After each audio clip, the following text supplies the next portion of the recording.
Hello everyone, welcome to another video from Fantasy Football Scout.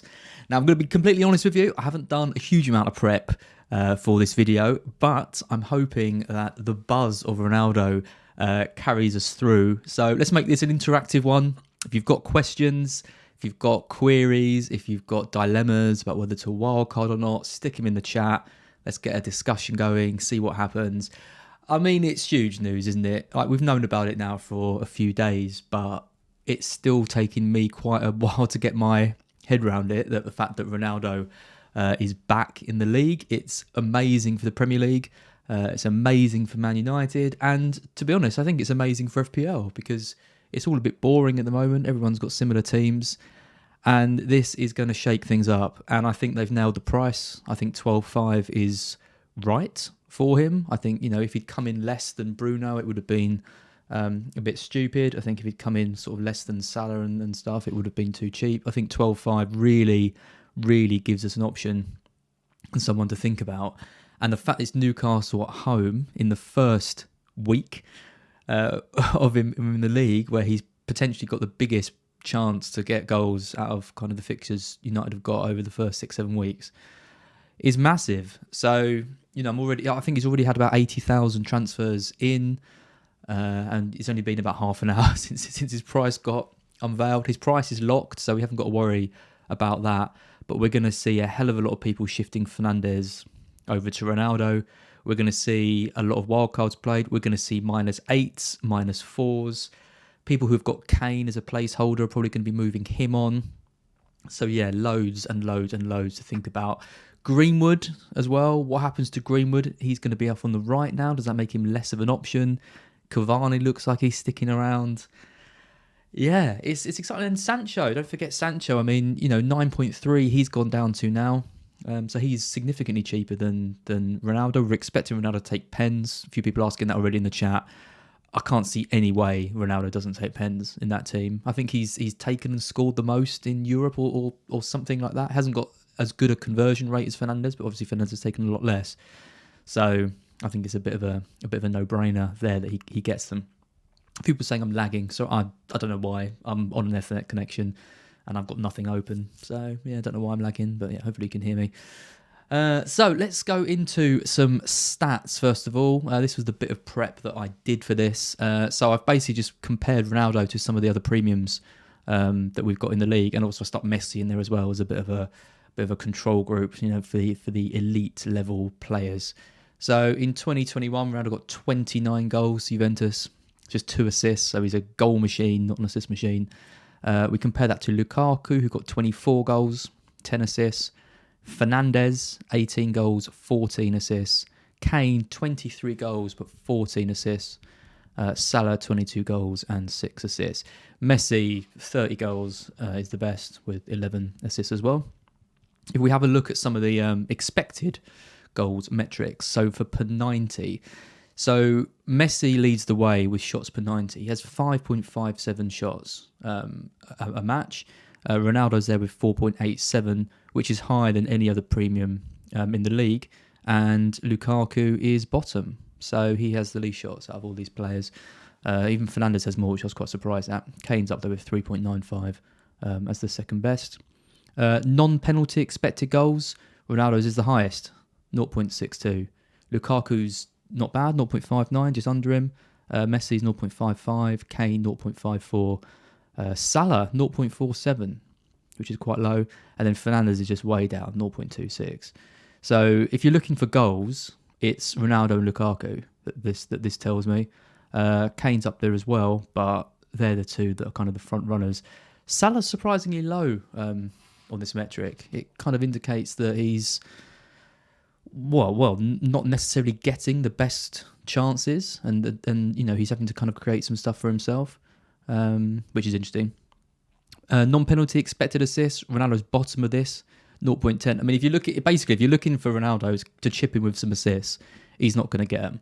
He's just purely all about the goals. Fernandes is 0.35, which is the highest of this list, and Messi with 0.34. So these are kind of like the best creators in Europe, really. Lukaku at 0.24 is higher than Kane, which I found quite surprising. So, Kane won the most assists in the league, but actually Lukaku in Serie A, had more expected assists than him. If we look at the final metric, which is them combined, so this is kind of your fantasy football bread and butter, non-penalty expected goals plus non-penalty expected assists.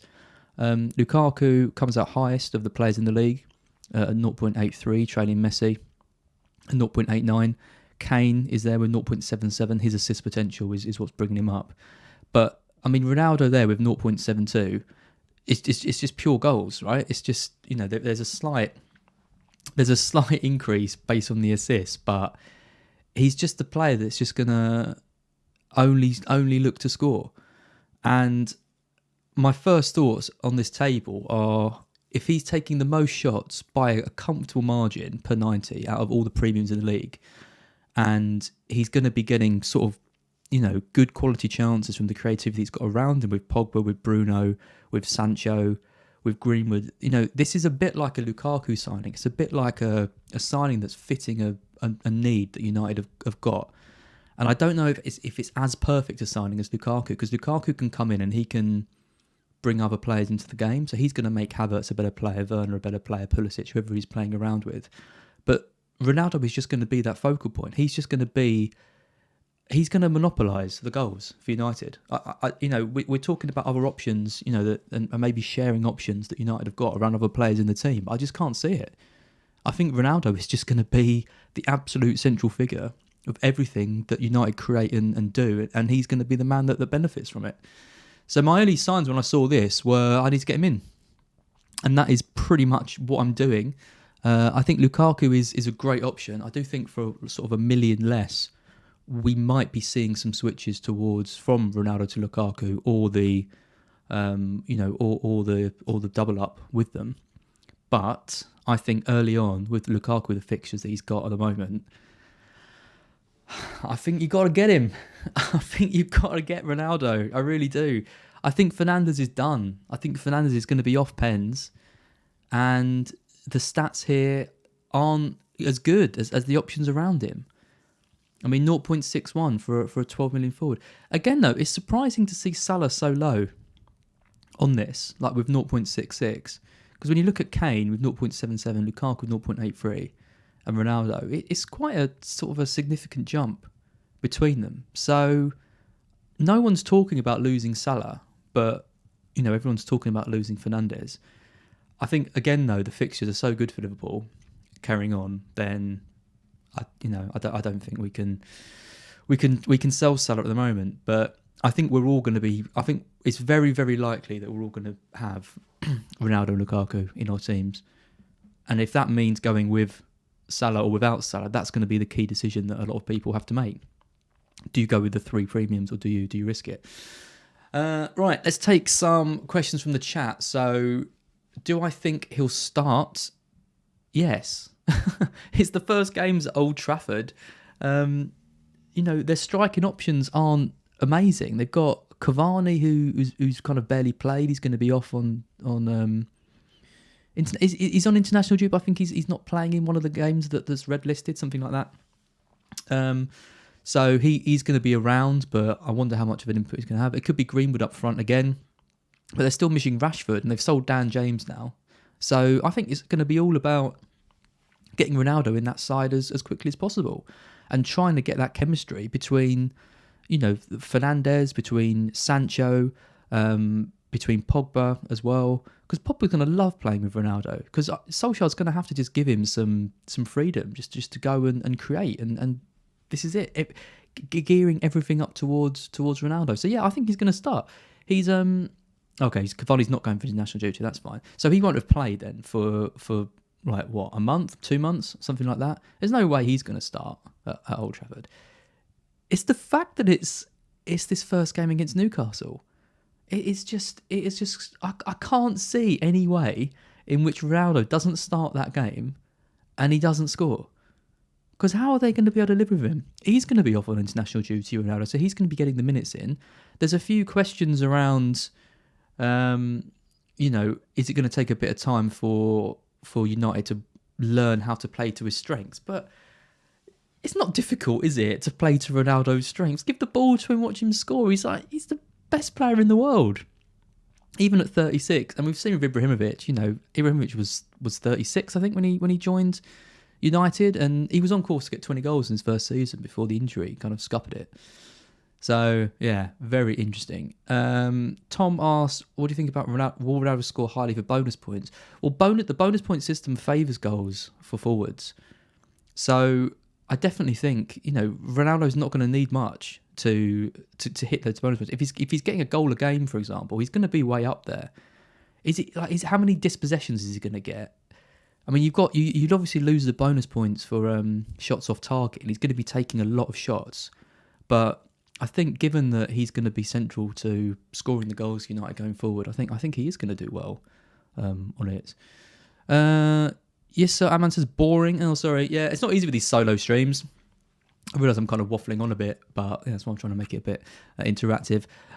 Billy G, Greenwood's appeal has totally diminished now. I don't know if it's totally diminished. I mean, you've got to think long term what's going to happen when Rashford's back in the side, because surely the strongest front four now is Ronaldo with Rashford, with Fernandes and Sancho. I mean, Sancho can play on the left as well, and he was actually better for for kind of expected goals and assists when he was playing on the left, which means Greenwood could play on the right and Rashford misses out. But there's going to be a lot of rotation going around. I mean, with Pogba as well, Pogba is not good playing in central midfield. We've learnt that. So when McTominay's back, are we going to see Pogba push back up to left winger again? And then you've got Sancho, Rashford and Greenwood potentially fighting it out for those two spots. So there's a lot of rotation there. I think United are going to score a bucket load of goals this year. And I think for now, if we're losing faith in Fernandes being an option, and I think Fernandes is going to continue to do all right. He's not just a penalty merchant. I don't think his role in the team is going to change massively. He's still going to be, getting forward. He's still going to be creating lots of chances. I don't think he's going to be someone who suddenly doesn't hit, 200 points. He should still make that. But for 12 million, there is that risk now that he doesn't do that, and I think that's why you've got to move fairly quickly. And I think if you've got the money in the bank to do it, I think even for a hit, I think moving Fernandes out personally to Ronaldo is the play if we get indication from Solskjaer that Ronaldo is going to start. I did see a question about that as well. Yes, I mean there is a risk with Solskjaer, right? Because he spent a long time getting Sancho, up to speed. It took 2 weeks before he finally came into it. Varane as well. He was sort of a week until he came into the team. So there has been a bit of a slow burn with introduction of some of these players, but I don't think he'll do that with Ronaldo. He's going to want to get him in the team as quickly as he can. So he's just going to come straight in. I mean, what a signing! I can't stress enough. It really is a hell of a signing for Man U to get that level of striker up front with the stuff they've got. A few people asking about Ronaldo price rises. He's taking in a lot of new owners, but his price is locked. So I don't think his price can go up until after the deadline. So I don't think we have to worry about that for now. Lukaku's was locked, for example, when he signed. He didn't go up for a week despite getting a lot of new owners. He's now approaching a price rise as well. If you're using any of the price rise sites, it's a little bit all over the place at the moment because there's so many wildcards being played. I think Simicast was due to go down last night but didn't, and all that kind of stuff. So yeah, no, you're pretty safe with Ronaldo not going up. It's just some of the other options going up. So if you're downgrading to the likes of Torres, for example, or Benrahma, or any of these guys that you need the funds, pull the funds out of someone like Bruno for, you need to make sure that you're not going to lose. If you bought Bruno for 12-1, for example, I'd be amazed if he didn't go down in price over the international break. So let's just take a little look at my team. So this is the team I've got at the moment. I haven't taken any hits yet. I've got Sanchez and goal and Foster, Veltman, Trent, Simicast, Soufal, Livramento. Not the most awe-inspiring defence, but I was quite happy in a way because I was going to move up to Reguilon. Instead, I moved down to Livramento. That's actually given me more money now, which makes it easier for me to get Ronaldo sort of going forward. We've got Grealish in midfield, Gilmore, Salah, Fernandes, Benrahma, and then Tony, Ings, and Antonio. So my kind of obvious moves here, which I was thinking, were just Fernandes and Tony out for Torres and Ronaldo. Which, oops, not Martial, God no. Which gives me that. So 0.2 in the bank. 2 City midfielders. Yeah, sorry, Mark, going in for Torres. And then Ronaldo coming in. I could wildcard it, like Martin Boyle says. I could, I've got some other options to get rid of it. I've got Simicast, I've got Veltman, Sanchez, who I'm not too happy with, Ings as well, with difficult fixtures to come. It's not perfect, but it never is it? Unless you're kind of wildcarding it. And I'm not sure it needs a wildcard when I can get Ronaldo in a -4. If I was wildcarding, for example, I'd probably drop quite a few of these guys. So I'd probably be bringing in the likes of Calvert-Lewin. Wolves, for example, with Traore is an option as well. And then maybe even going double Wolves, maybe Sarr and goal. The issue with all this, though, and the issue with wildcarding at this kind of stage is, what do we do with Chelsea, right? Because Chelsea, in game week 7, have got Southampton, Brentford, Norwich, Newcastle, Burnley. So we can get away with it. I mean, Aston Villa at home is a great fixture for Lukaku this week. There's going to be no Martinez. Mings might be out. They've got issues, and you'd expect Lukaku to bully that defence. So if you're wildcarding, do you go with both? Do you go with a Salah, Ronaldo, and Lukaku kind of triple up? It means you've got to massively downgrade, some of your options here. You're going to need a 4.5. I mean, I'd be amazed if I could even make this team with Trent, for example. I probably can't. So you're going to be looking at getting the likes of, you could go down to someone like Diaz, for example, who's looking pretty good. You could grab, I'm just trying to think of some. I mean, the one player who does interest me is Semedo, 4.9. Then you've got 3.8. See, it's difficult. It's really tricky to find a way to fit these three in. I mean, I haven't exactly got the most expensive options anywhere else. I mean, Traore's there, Torres, Benrahma. I mean, Antonio's not going anywhere. So you're going to have to massively downgrade some of these. I mean, it probably means you're going to have to go with one of Semedo or Soufal, for example, and make these both 4.5. So you could grab, I mean, the Norwich guy, Williams, might be a bit of a steal at 4, and then you've got 4.7. So then you grab someone like, don't know who's the best 4.5. Well, let's just go for Cody, even though he's probably not. I mean, something like that is what you're going to be looking at if you wildcard and get all three of these guys in. Batman in goal, Diaz, Soufal, Cody, 2 4 million defenders, Traore, Salah, Torres, Benrahma, Ronaldo, Lukaku, Antonio. So no Trent. I can't see a way in which you can build this team with Trent. I mean, you could maybe lose Torres and go Diaz to Trent. You got 5.8 to spend on a mid. I mean, you could maybe get Gray, Damari Gray, something like that. So that keeps you free premiums and Trent, and then you've got Gray in there as well. I mean, that's not a horrible team. There aren't huge problems with that. You've still got Soufal in there. You've still got Trent. Cody's got a good run. Watford have got a good run. And, you're kind of gambling it. But you look at the structure of it. You look at their midfield. You've got Traore, Gray and Benrahma. I mean, West Ham, for example, have just signed this new Croatian midfielder. Lingard might be coming in before the beginning of the end of the day. And you can't really move away from this. I mean, what do you do with Damari Gray? You've got the midfield here. You've got Gilmore, who's the sub option. Then in defence, you've got Williams and Livramento. Are we expecting Gray to carry on the form that he's in? I'm not sure he is. I don't know if it's worth having these 3 premiums to sacrifice that flexibility that you've got in midfield. So I think going for 2 premiums is the way. And if I'm picking 2 premiums at the moment with the fixtures the way they are, I'm picking Ronaldo and Salah.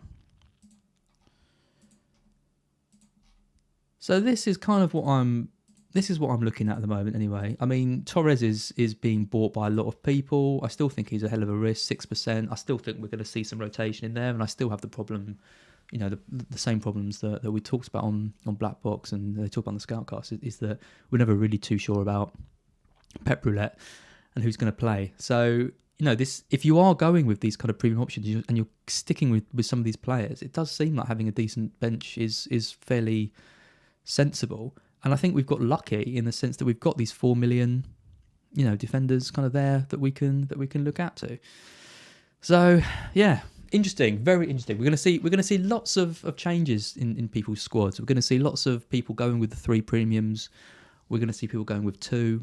And if people are going with 2, it means, the likes of Kane, Lukaku, Ronaldo, which ones you kind of go for. So, yeah, I think it's great for FPL that this has happened and this move has gone through. So, yeah, really interesting. Right, questions. Let's have a look. What are people saying in the chat?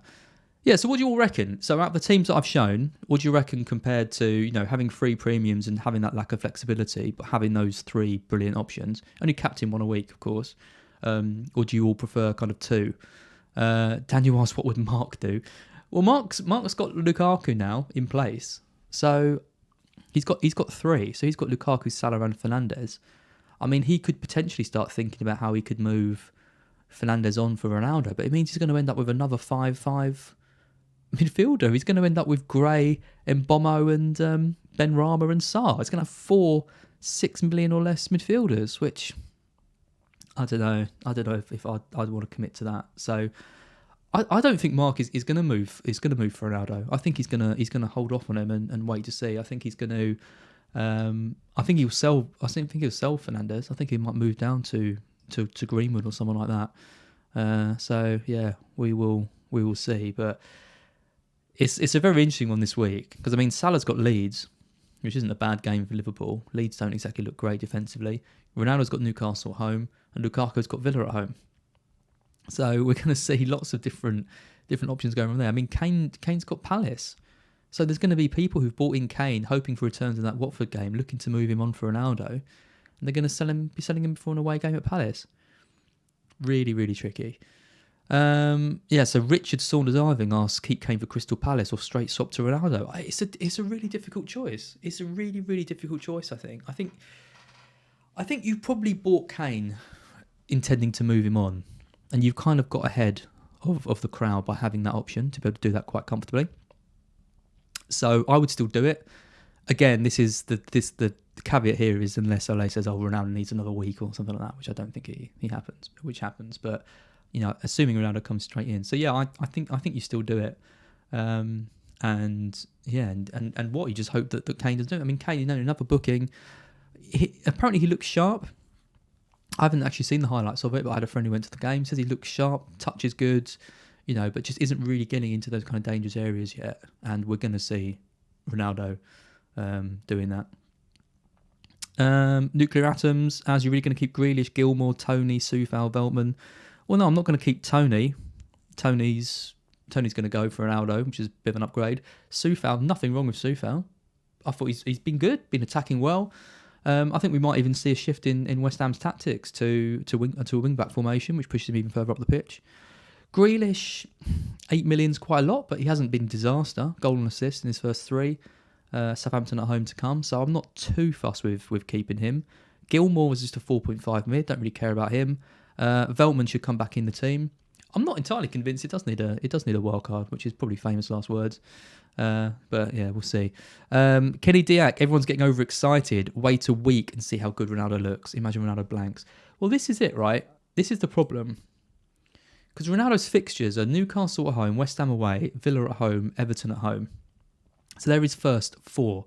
So if you wait a week, you're going into a game against West Ham away, which, I mean, I still don't fully trust West Ham's defence, but it's not the best fixture ever. But then Aston Villa at home as well. Villa have been leaky lately, but you're going to want him for that. Everton at home is, again, Everton are actually posting some decent defensive numbers. So I think if you don't get him for game week 4, you don't get him.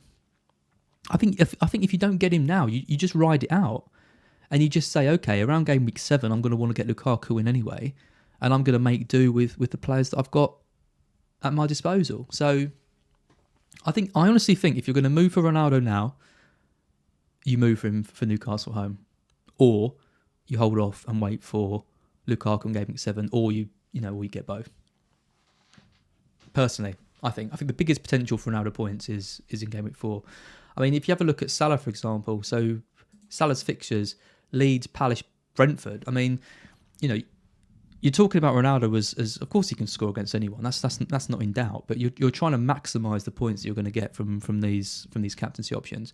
And Salah is an elite player, right? He's not. If Ronaldo's coming in as the best player in the world, but he's going to be fighting this out with Salah as the best player in the league and the best fantasy option in the league as well. So Salah with Crystal Palace at home and then Brentford away, and then he goes into City at home. So I mean that Lukaku game in 7 is amazing because it's Southampton at home, isn't it? Southampton at home in 7, and Salah's got City and United have got Everton. So it just shows that how good Lukaku is for that match. But I think if you don't get Ronaldo in for this first game, you can give the captaincy to Salah in game weeks 5 and 6, and you can hope that Ronaldo doesn't go too mad in those matches. You can't have them all. You've got to plan out your strategy. And a little plug for the transfer planner on Fantasy Football Scout. If you remember, sign up, plug your team into that. Try some teams with Ronaldo, try some teams without, and just see how you look for the games going forward. Because if you're not planning on captaining Ronaldo, over those weeks, you are going to give the armband to Salah. Do you need to be tearing your team up, after this week? Really, really tough. It's really interesting. I can't wait to see people's teams going into, coming in after the international break. So I think we're finally going to start seeing some real differences. We're going to have people holding on to Fernandes, for example. I mean, he's got 50% plus ownership. And, if you're not moving for Ronaldo, you're going to be moving Fernandes out before Newcastle at home? Is there anyone in the chat who's going to be moving Fernandes out and not going to be getting Ronaldo? Because I'll be really interested to know what you're doing with that. Are you moving for Greenwood? Are you moving for Torres? Are you moving for someone else? Because that's a hell of a gamble, right? It's a hell of a gamble moving Bruno. He's going to be one of the most highly captained players in the game. You know how I feel about EO. Always a risk. And you should definitely base your decisions on it. But yeah, it is interesting. Yeah, and Zach Nugent asked in the chat, Son. What about Son? What does Son feature into all this? We finally got some options around which make this game more interesting, I think. Right, I'm going to take a couple more questions. Lots of people asking about -8. Yeah, I mean, a -8. I think you can do a -8. I think a -8 and not a -8 to sort your team out, and it means that you can save the wild card, isn't the end of the world. I think once you go into -12 territory, that's when you're making pretty major surgery in for your team. So if you do a -8 and the players you're bringing in are all substantial upgrades on the ones you've got, then I think you can get away with it. And I think Simicast is interesting because I think we're going to start seeing some -8s, especially if Jota is going to be starting with Firmino injured. We don't know the results of that scan yet that Firmino's had. But if Firmino is going to be out for a few months and Jota's going to have that, I think that's going to be the trigger that a lot of people do, because you're not going to want to hold Salah, Trent and Simicast if Jota's going to be starting, because at 7-6 he's going to be an absolute bargain. So yeah, and Ryan Squires asked Torres or Jota. It all depends on Firmino. If Firmino is out, I think Jota is the best sort of sub 8 million option there is, because the fixtures they've got with Palace at home and then Brentford, you're not going to get any better than that if he's going to be guaranteed to start. So you go Jota for me. Torres has got he's got Leicester this week and then Southampton at home and then 2 quite tricky fixtures when Liverpool could just be cleaning up the points. Flynn asks, is this my wildcard team? That's very kind of you. No, it's not. This is actually just my team with a -4. My wildcard team would be quite different. I don't think Grealish would quite make the cut. I think that's pretty much it. AJ asked Creswell and Semedo for attacking cheaper defenders to free up the funds from Trent at quickly or get priced out. Attacking cheaper defenders, though. I mean, is there a better sort of cheap attacking defender than Semedo at the moment at 4.9? I mean, 4.5s, you're looking at Veltman, you're looking at White, you're looking at Eiling. If you're going down to 4, you're looking at Livramento, Williams. There isn't a huge amount of value, I don't think, in the kind of the 4.5 bracket, which is why I've got Veltman. I'm not massively panicking about it, because I think when he comes back into the team, he's going to be a fairly solid option there. So I guess if you need the money, you downgrade to these guys, but you can't be expecting many attacking returns. I'm not expecting attacking returns from Livramento and Veltman. I'm hoping for the old clean sheet. But yeah, we'll see. Yeah, and actually, Nico KVL asked again about Shaw. So, a lot of people are going to be having quite expensive defenses, because you're going to have Trent, you're going to have Shaw, and then, well, maybe a couple of 4.5s and a 4. So is everyone just losing faith in Shaw now? I mean, they were shaky as hell against Wolves. So do you keep him? I think we're going to start seeing fire sales of a lot of popular players. And especially players like Harvey Barnes, for example, are just going to absolutely plummet. So if you've still got them in your team, you need to get rid of them. And you've got the likes of Traore there, who I think we can jump on. Jimenez is someone that really interests me as well, who I think is going to go massively overlooked. I mean, his stats are fantastic. The fixtures are amazing. His shots on target are unbelievably bad. Like he needs to sort his accuracy out. But he's got the platform and the fixtures to do that. So I'm tipping him to do well. A few people mentioned Marçal as well, 4.5 wing back too. I guess we did see Says play on that side a little bit, which is a bit of a concern. But yeah, I like Marçal as well. I think if you need that 0.4, you can save that going over Semedo, as long as you've got a bit of a bench. Martin Elmas, do we think attacking returns for defenders are overrated in FPL? Better to bank on clean sheets of Rudiger/Diaz. Well, the perfect combination is both, isn't it? I mean, a lot of the time you're paying 0.5 for some potential. Like Chilwell, if he was starting, for example, versus Rudiger. I think obviously he's worth the money. You pay that 0.5 and you've got a player who's capable of getting the crosses in and stuff. Diaz is great because his centre-back partner's always going to be a risk. We never really know if it's going to be Laporte or Shaw. Cancelo kind of comes in and out. Never really hit the standards as an FPL prospect, really. And then the left side's even worse. Zinchenko there. Mendy's obviously not in the picture anymore. So I really do like Diaz. But I think where you can, you spend the money and you do get a bit of an attacking option. But we're seeing now, especially moving to 3 premiums, you're not going to be able to do that. You're not going to be able to. You need to focus on the best players that you can get for around 4.5, maybe going up to 5. As much as I don't particularly rate Semedo, I think he probably is the best option at 4.9. And you can move Shaw to him, save yourself 0.6, and hopefully get some points attacking wise and from the fixtures they got. I kind of am just waffling now, so I'm going to end it there. Hopefully that's interesting. Really interested to know what everyone does. If you're in the comments, let me know what your plans are. Whether you're going to be taking hits, whether you're going to be wildcarding, whether you've planned early and got in the likes of Kane so you can move to Ronaldo. Really, really interested to know what you're going to be doing. But yeah, I'll see you all again next week, and we can chat a bit more about how your teams are shaping up and where Ronaldo features. So thanks a lot, guys, and